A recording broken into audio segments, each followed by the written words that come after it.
So hello dear students. Hello friends. So today we are going to talk about the chapter thermometry and today's topic is principles, construction and working of thermometers. So we are going to see the thermometers based on various working principles, their construction and actual working of the thermometer. So here we all know that thermometer is basically an instrument for measuring temperature, and here the most commonly used thermometer which we use, that is mercury in glass thermometer. So here in the construction we know that there it is a capillary tube and there it is a glass bulb connected to another end, and in which the mercury is kept. So here in glass thermometer, that the glass capillary of uniform diameter it is used, and along with that there it is a glass bulb which is connected to one end of this capillary tube, and here the assembly is sealed to preserve partial vacuum in the capillary tube as well as maintain the pressure. So here we know that as temperature increases, the mercury expands, and due to that it rises in the capillary, and on this capillary the scale is marked, and by comparing the level on that scale we can read the temperature which thermometer shows. So here there it is a glass bulb, glass capillary tube of uniform diameter, and temperature increases, mercury expands, and basically that principle of expansion or change in volume is used in the mercury in glass thermometer which we use in our day-to-day life. So here as the liquid mercury is used, so in many thermometers there are different liquids, that means mercury, alcohol, ether, etc. also used for measuring temperature. So when we are talking about principle, construction and working, we are going to think that if you want to have a good thermometer, then there are certain requisites, and depending on the construction, so that means when we construct, first important thing is that physical property of the substance used, that is very important thing while considering a good thermometer. Say for example, when we talk about mercury thermometer, so in which when temperature increases, the expansion of mercury takes place, and with that there it is a rise in the level of mercury we observe, and that rise is proportional to the change in temperature. As temperature increases, it expands more, and we get corresponding reading on the scale of thermometer. So here it is, we are talking about liquid thermometers, but even thermometers use gas also. So in gas thermometers, the basic principle is that the change in volume or pressure plays important role. So when temperature of the gas changes, it expands, and due to that its volume changes, as well as pressure inside the tube, it also changes, and that property basically used for measurement of temperature. And similarly another type of thermometer, that is platinum resistance thermometer. So in this the material used has particular resistance, and when that resistance depends on temperature, as temperature is changed, its resistance also changes, and therefore change in resistance of wire with temperature is actually used for measuring the temperature change. So all these methods, that means when we talk about expansion, volume expansion, or say change in pressure or change in resistance. So it is important that which thermometer we should use for our particular application, and so for construction proper choice of substance is necessary. So what temperature range we have to select, what is the environment in which we are going to use it, and considering all those things we have to select a proper substance for construction of thermometer. So here, as temperature increases, volume increases or pressure increases, or there is a change in resistance, but most important thing for selecting material, that all those physical properties which of the substance which changes with the change in temperature, it is necessary that it must vary uniformly with temperature in order to get a accurate reading of the temperature. So after choice of proper material, second important thing for good thermometer is that it must be calibrated. So calibration is another part. So calibration gives us the actual temperature measured is accurate or not according to standards, and that is why calibration is necessary. So now while construction, thermometer must be properly calibrated, and how can be they calibrated? There must be some standard points along with we need to calibrate it. See, for example, in order to calibrate thermometer, say let us consider mercury in glass thermometer. So it is calibrated against the standard points. So that is lower point is a melting point of ice. That is treated, that means thermometer is kept in the ice which is having a temperature of melting point of ice, and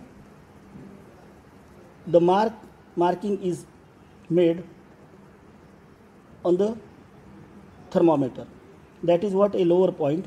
And similarly, when it is the temperature of the water is increased, and when it boils, the boiling point of water, it is again marked. So these are the lower and upper points. So between these 2 points, equal parts are made in order to get the readings. So here it is basically a calibration with standard points. So these are the standard points. Along with these, different points are also used for measuring, calibrating the thermometers. So here the scales are built by dividing standard points. That means here this is thermometer and mercury is initially here. When it is kept in a temperature which is corresponding to melting point, and suppose this is the level where mercury is there, so that point is lower point, then this water is boiled, and when it reaches to boiling point, obviously due to expansion mercury rises in the liquid, and suppose it reaches to this point, so this is upper point, and then equal divisions are made between lower and upper point, and they are used for actually measurement of temperature. Now the third important point while constructing a good thermometer, that is it must be sensitive enough, that is sensitiveness of the thermometer. So sensitiveness means once thermometer is constructed, it must be sensitive to the temperature of the body. That means the thermometer is said to be sensitive when it detects even a small change in temperature, and response to the temperature must be in a short time. So that kind of thermometer we can say it is having good sensitivity. Now here the response time to change in temperature should be very small, that is a very short time it should take to give the response. Second important thing is that when temperature thermometer is immersed in a liquid or material where the temperature is to be measured, important thing is that it should take very small amount of heat for its own heating from the body whose temperature is to be measured, otherwise it will not give us the accurate reading. So these are the important factors related to selection of temperature and construction of temperature for particular application. Now let us talk about types of thermometers. See, for different kinds of application, there is a need of different thermometers. So now it will depend on applications only, whether we are using thermometers in scientific applications or industrial field or for other different purposes. So we need to select a proper thermometer which can give a proper result. Or second is ranging from very low temperature to very high temperature.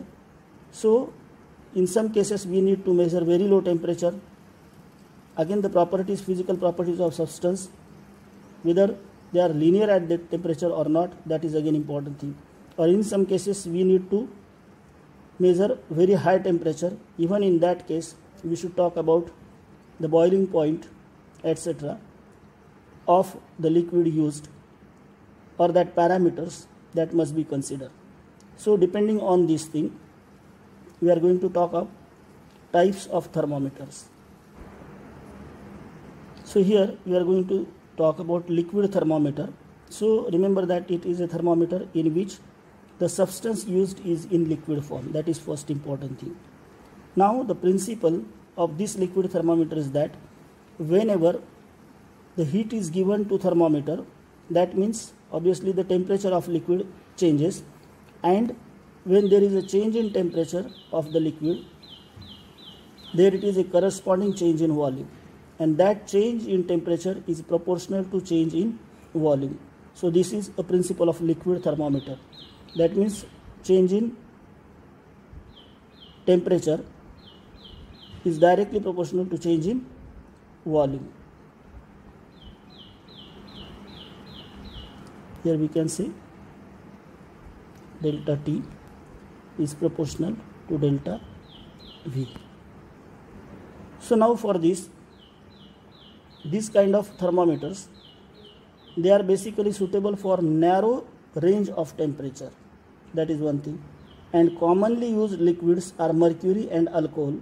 Besides this, ether and other liquids are also used, but commonly used liquids are these. So now when we talk about liquid thermometer, the range of mercury thermometer is minus 39 degrees Celsius to, here it is 357 degrees Celsius. So reason is that below this temperature that mercury gets freezed, and after this temperature mercury starts boiling. So we can have that upper and lower limit in order to measure the temperature. So once it changes its state, that it be below freezing point or after boiling point, we cannot measure the temperature linearly or properly. So that is what the upper and lower range of mercury thermometer. So now the thermal expansion of substance is used to measure the temperature.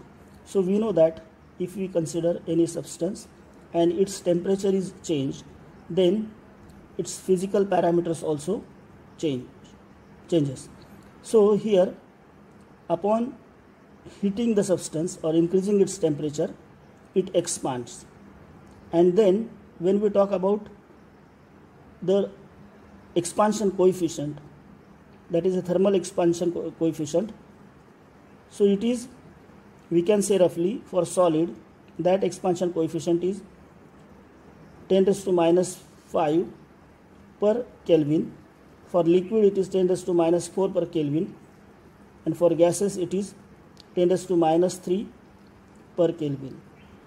So here this coefficient we must consider because of how much sensitive the thermometer should be, and accordingly we need to select a particular substance which we use for construction of thermometer.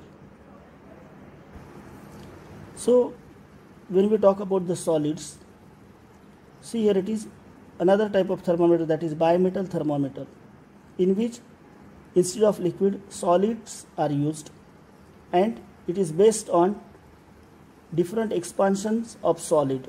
So different metals are used, and when they are heated their expansion coefficient is different, and that is why the change in volume is different, and which is actually used for measuring the temperature. So as we saw in liquid thermometers like mercury, liquids are used. So in bimetal thermometers, solids are used, and similarly there are gas thermometers such as a constant pressure gas thermometer, in which the gases are used for measuring the temperature. But when we compare all these three, here as gases are not easily handled and solids do not expand so much, so normally liquid thermometers are generally used for temperature measurement. Now we'll talk about the construction of liquid thermometer. So in construction of liquid thermometers, see, generally the capillary which we use, it is of thickness between say 0.5 mm to 1 mm, which gives us shorter response time. So it is important that as the thickness of the glass is very small, so obviously the response to rise in temperature or change in temperature will be faster, and it will take shorter response time. So that is why thickness is kept as low as possible. Then here the bulb which is attached to the capillary is not directly made as a part of capillary, but it is formed on separate piece. So the reason is that, say, it secures uniformity of strength and regularity of dimensions. So in order to maintain all those things, that a separate piece bulb is made on separate piece and then it is attached to the capillary. Then shape of the bulb is cylindrical, so it is for easy insertion through hole. So if it is of this shape, and suppose this is a system where we want to insert this bulb, then that dimensions are very small, so that is why the bulb is made cylindrical in a shape, so that like this, so that it can be easily accommodated. That is one important benefit. Then liquid thermometers only used to measure temperature in fluids by immersion. So remember that when we use liquid thermometers, they are completely immersed in the fluids whose temperature is to be measured. Normally these thermometers are not used for measuring temperature of solids or temperature of surfaces because of the contact problem and getting a reliable reading. So now these thermometers generally calibrated, and calibration of dilatation thermometers are basically made by comparing or comparison with standard platinum resistance thermometer. So here it is a standard platinum resistance thermometer is highly accurate, and so these thermometers are calibrated with this, and so instead of even considering a boiling point of water, or here it is a ice point, calibrating with standard platinum resistance thermometer gives better results. So see advantages of using mercury in thermometer. So why mercury is used? So first important thing, that it is a good conductor of heat. That means whole liquid acquires temperature of body quickly. So as soon as it comes in contact with the hot body, being a good conductor, it absorbs heat and shows change in physical property instantly, so that we get a proper sensitivity in the thermometer. Second one, that is low specific heat. So it has low specific heat, means it absorbs little heat from the body. We know that specific heat is the amount of heat required to raise the temperature of substance by 1 degree Celsius, and as it is low, it absorbs heat from the body and we get corresponding change in physical property. Second, it does not wet the wall of the glass. Then it can be easily seen in the fine capillary tube. So for taking proper readings, it is very important. Then uniform coefficient of expansion over a wide range of temperature. So here it is coefficient of expansion is almost constant, though it is measuring lower temperature or higher temperature, and that is what uniform change gives us the reliable observations and readings. Second, it remains in a liquid form over a wide range of temperature. So as we already saw, freezing point is minus 39 degrees Celsius and boiling point is 357 degrees Celsius. So between these 2 points, it remains in a liquid state. It does not change its state, and that is why expansion and contraction is linear with respect to change in temperature, and that is why we get reliable readings. Now let us consider disadvantages of using mercury in thermometer. So there are some disadvantages. That is, first, it is high freezing point, hence cannot measure very low temperature. So beyond its freezing point, we cannot, if we want to measure temperature below that, we cannot measure because of the high freezing point. Second one is that thermometer is a costly thermometer. Again, the liquid which you are using, that is mercury, it is a poisonous, and as well as the thermometer is fragile, so it may create a problem. Then second one is display is harder to read. Then slow response is there, and it is fragile. So these are the disadvantage of mercury in thermometer. So now let us consider another type, that is a liquid filled thermometer. See, here it is. Basically it is a volumetric thermometer. That means when temperature is changed, expansion takes place and volume changes. That is what the principle. Now here it is based on the principle of thermal expansion. That is, there is a fluid expansion, and due to expansion volume changes, that we know, to change in temperature, which causes increase in pressure in a given volume of temperature measuring system. So remember that. Let us consider this is a container in which, let us consider, up to this level liquid is filled. So here inside this closed container, we know that some pressure is there, but when it is heated and its temperature is increased, so obviously due to change in temperature, this liquid expands, and this expansion now creates increase in pressure in the container, and now with the help of that pressure we can measure the temperature. So the arrangements in Bourdon tube, this kind of arrangement is done, and this is what basically a principle of this liquid filled thermometer. So here figure shows a liquid filled thermometer. So here you can see that there it is a bulb in which there it is a liquid, and the bulb is connected to the tube. So this is a Bourdon tube. So there it is, this kind of shape, and then it is connected to the end. So now here it is a mechanical arrangement, so which will change its position on the scale as corresponding change in the temperature. So see what is happening here. When this bulb is immersed in a liquid whose temperature is to be measured, and as temperature increases, this liquid expands, and due to that expansion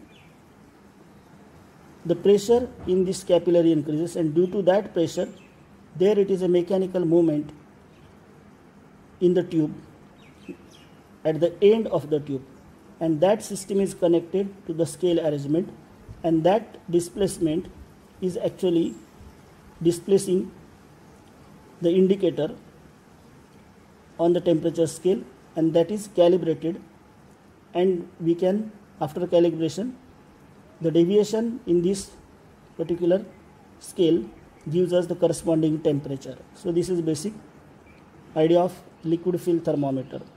So see here it is important thing when we talk about working of this.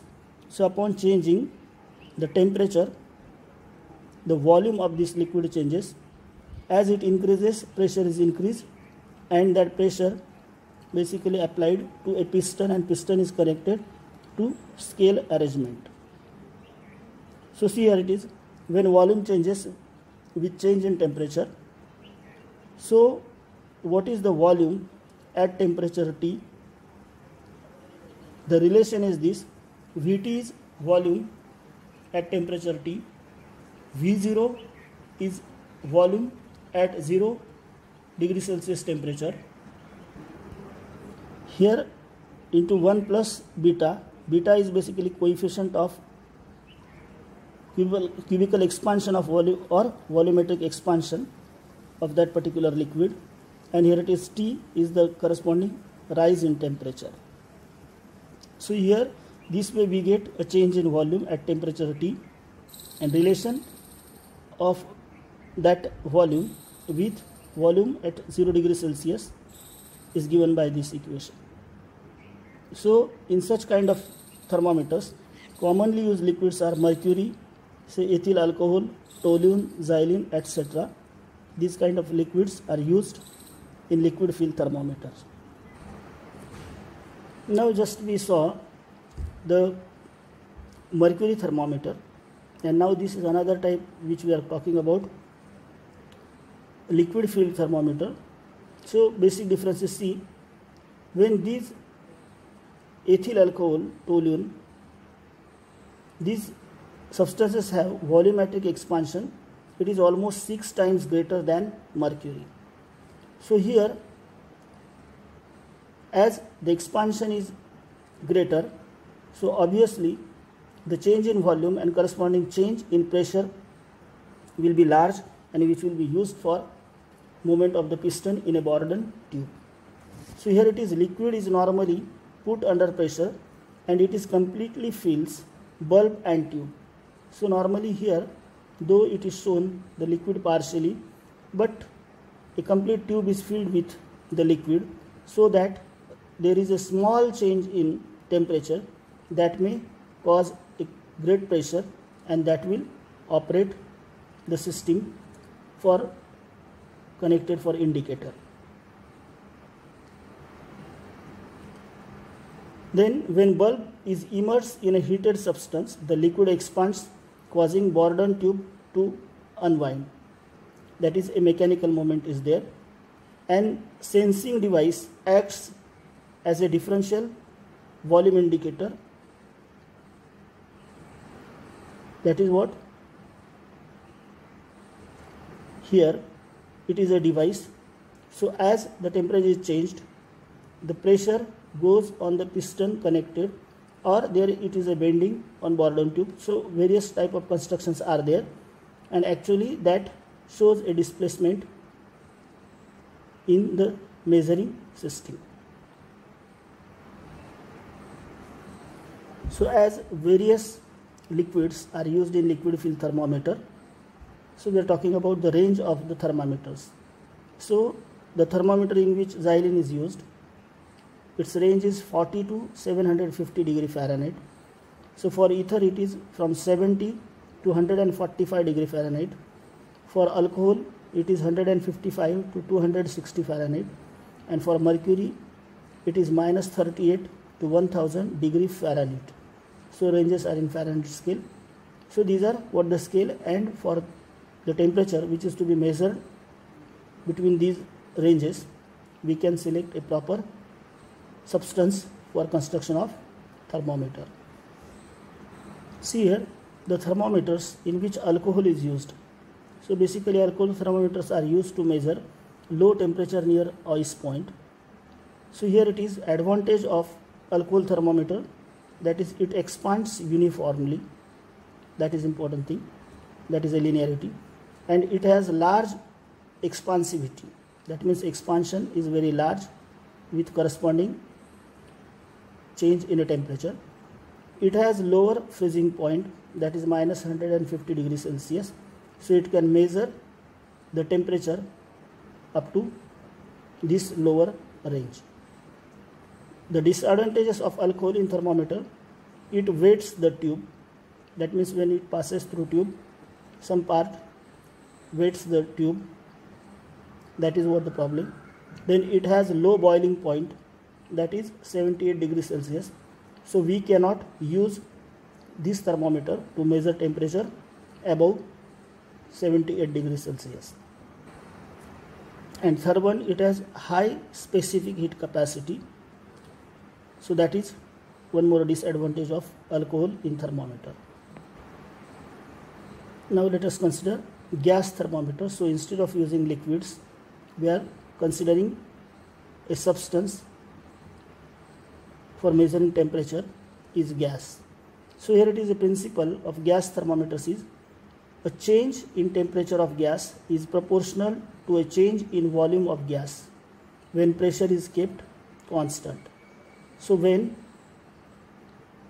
temperature changes, volume changes, and it is at constant pressure. So now pressure remaining constant, as the pressure is constant, the volume of given mass of gas varies directly as the absolute temperature. That means as temperature increases, volume increases, and it is at constant pressure. This is a principle of gas thermometer. So gas thermometers can measure temperature up to 600 degrees Celsius. So the examples of gas thermometer, that is Joly's constant volume air thermometer, or second constant volume hydrogen thermometer.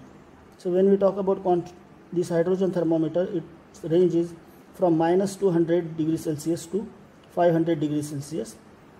And if we want to measure a temperature below this minus 200 degrees Celsius, we can replace hydrogen by He. So instead of using hydrogen, if we use helium, then the temperature less than minus 200 degrees Celsius even can be measured. So that is for the gas thermometer. So when we use gas in a thermometer, there are certain advantages. That is, first is coefficient of expansion is very large. So obviously these thermometers are very sensitive. Second, coefficient of expansion of bulb material is very large, very small in comparison with coefficient of expansion of gas. So this is one more advantage. Then gas expands uniformly and regularly over a wide range of temperature. The next, thermal capacity of gas is low as compared with liquid. Hence, even a small change can be recorded by using gas instead of liquid. Then gases can be obtained in pure form. So whenever we select a gas for thermometer application, we can obtain a pure form of gas, and so the linearity is very good. Next, temperature measured by gas thermometer agrees with the temperature of thermodynamic scale. That is another advantage of gas thermometer. And the disadvantage of gas thermometers are, say, these are not suitable for routine work as they are very large and cumbersome. So that is why they are not suitable to use for the routine work. So these are the disadvantages. So now next time we are going to see the types of thermometers.